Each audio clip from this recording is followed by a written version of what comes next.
Hi friends, ఈరోజు మీకు నేను మైక్రోసాఫ్ట్ వర్డ్ మొబైల్లో ఎలా యూజ్ చేయాలి అనే దాని గురించి చూపిస్తాను మీకు. సో మైక్రోసాఫ్ట్ వర్డ్ అంటే మనకి సిస్టంలో వచ్చినట్లు కాకుండా కొద్దిగా డిఫరెంట్ వ్యూలో వస్తుంది. బట్ ఆప్షన్స్ మాత్రం ఆల్మోస్ట్ అవే ఆప్షన్స్ ఉంటాయి. కాకపోతే సిస్టమ్ ఆప్షన్స్ కొద్దిగా అడిషనల్గా ఉంటాయి, దీంట్లో కొన్ని తక్కువ ఉంటాయి. సో మ్యాక్సిమం డాక్యుమెంటేషన్ కోసం అయ్యే మొత్తం ఆప్షన్స్ అన్నీ దీంట్లో అవైలబుల్ ఉంటాయి మనకి. సో దానికోసం మనం ఒక అప్లికేషన్ డౌన్లోడ్ చేసుకోవాల్సి ఉంటుంది. అప్లికేషన్ ఏంటి అంటే కోపైలట్ 365 అని వస్తుంది. ప్రీవియస్ వర్షన్ వచ్చేసి మైక్రోసాఫ్ట్ 365 ఉండేది. ఇప్పుడు కోపైలట్ 365 అని రిలీజ్ చేశారు.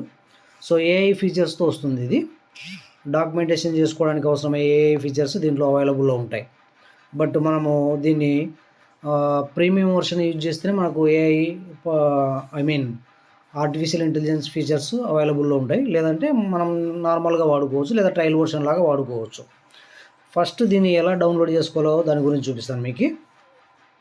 మీరు గూగుల్ ప్లే స్టోర్లోకి వెళ్ళండి. గూగుల్ ప్లే స్టోర్లోకి వెళ్ళిన తర్వాత మామూలుగా మనకు సెర్చ్లోకి వెళ్తే సెర్చ్లో ఇక్కడ మీరు మైక్రోసాఫ్ట్ 365 అని కానీ లేదా కోపైలట్ అని కానీ టైప్ చేసి సెర్చ్ చేసుకోవచ్చు. మైక్రోసాఫ్ట్ 365 అని కానీ లేదా కోపైలట్ అని కానీ సెర్చ్ చేసుకోవచ్చు. చూడండి, నేను కోపైలట్ అని రాయొచ్చు, లేదంటే మైక్రోసాఫ్ట్ 365 అని కూడా చేయొచ్చు.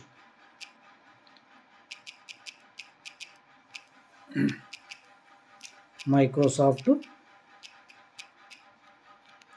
365 అని వచ్చి చూడండి ఇక్కడ. సో దాన్ని క్లిక్ చేస్తే మనకి ఇలా వస్తుంది.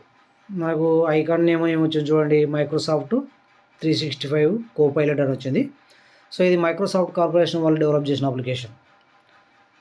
మైక్రోసాఫ్ట్ వాళ్ళు డెవలప్ చేసిన అప్లికేషన్, వేరే థర్డ్ పార్టీ కాదు, డైరెక్ట్ వాళ్ళ అప్లికేషన్ ఇది. సో నేను ఆల్రెడీ ఇన్స్టాల్ చేశాను కాబట్టి మీకు ఇన్స్టాల్డ్ అని చూపిస్తుంది. ఒకవేళ మీరు ఇన్స్టాల్ చేసుకోకుంటే మీకు ఓపెన్ అని చూపిస్తుంది కదా, బ్లూ కలర్ బటన్ లాగా, అక్కడ మీకు ఇన్స్టాల్ అని వస్తుంది. సో అది ప్రెస్ చేసి మీరు ఇన్స్టాల్ చేసుకోవాల్సి ఉంటుంది. ఇన్స్టాలేషన్ తర్వాత మీరు ఓపెన్ చేస్తే ఇలా వస్తుంది మీకు.